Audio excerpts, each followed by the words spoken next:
जय हिंद साथियों, जैसे कि मैं आज पढ़ने वाला हूँ, हमारा यहाँ पे टॉपिक है गुणनखंड। आज हम बहुत तरीके से समझेंगे कि अच्छे तरीके से कि गुणनखंड विधि से हमें किस तरीके से सवाल को सॉल्व करना होता है।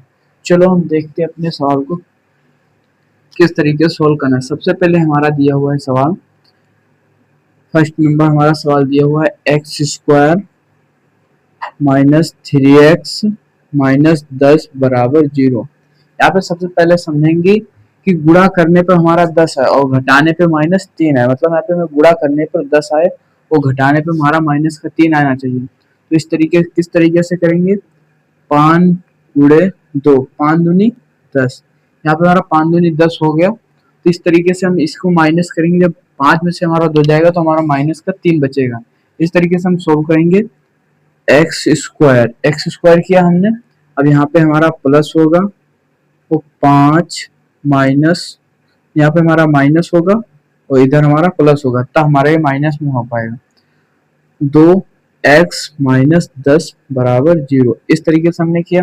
अब एक्स स्क्वायर ऐसे ही, अब इसको x से गुणा करेंगे तो हमारे 5x प्लस 2x माइनस 10 बराबर 0। अब यहाँ पे हमें कॉमन भी मिलता है, तो हमें यहाँ पे सबसे पहले कॉमन क्या मिल रहा है, एक्स स्क्वायर।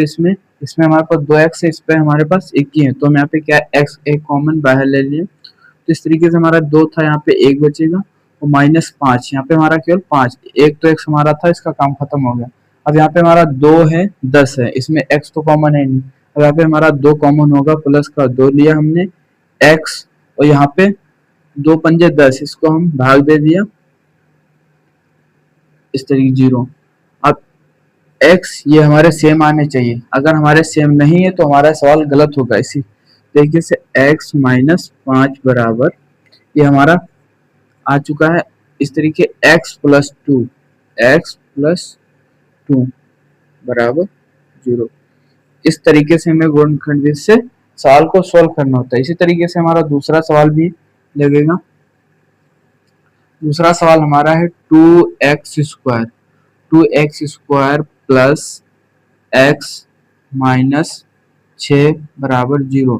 अब मैं यहाँ पे गुणा करना होगा, 2 छंग 12, मतलब यहाँ पे हमारा गुणा करने पे 12 है और घटाने पे हमारा है प्लस का 1। तो किस तरीके से बनेगा, 4 तिया 12, 4 तिया 12। इस तरीके में गुणा करने पर आए हमारा 12 और घटाने पे हमारा 1। तो इस तरीके से लिखेंगे 2x स्क्वायर लिखा हमने, और यहाँ पे फिर हमारा माइनस होगा इस तरीके से हमारा 4, मतलब हमें प्लस का आना है, तो यहाँ पे माइनस लिखा 3 और माइनस यहाँ पे 4 गुणे x माइनस 6 बराबर 0। अब यहाँ पे हमारा 2x स्क्वायर तो ऐसे उतार लेंगे माइनस, अब यहाँ पे गुणा करेंगे x की इनसे, तो 3x माइनस माइनस ये हमारा गुणा होगी तो प्लस 4x माइनस 6 बराबर 0। अब यहाँ पे हमारा कॉमन क्या मिल रहा है, x, क्योंकि इसके पास 2 है, इसके पास 1 है, तो हमारा यहाँ पे 1 ले लिया, तो यहाँ पे 2 बचेगा x माइनस 3।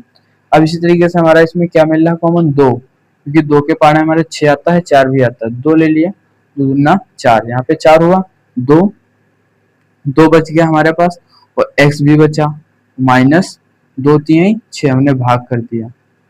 अब ये देखो हमारे सेम आ चुके, और 2x माइनस 3 ये हमारा एक आया, और इसी तरीके से x प्लस 2 ये हमारा आया। इस तरीके से हमारा दूसरा सवाल लग चुका है। हमारा तीसरा सवाल किस तरीके लगेगा, तीसरा इधर लगाते हैं, 100x मतलब 100x square minus 20x plus 1 बराबर 0। यहाँ पे मतलब हमारा है गुणा करने पे 100 आए और घटाने पे हमारा 20 आए, तो गुणा करने पे 100 आए और घटाने पे हमारा 20 आए।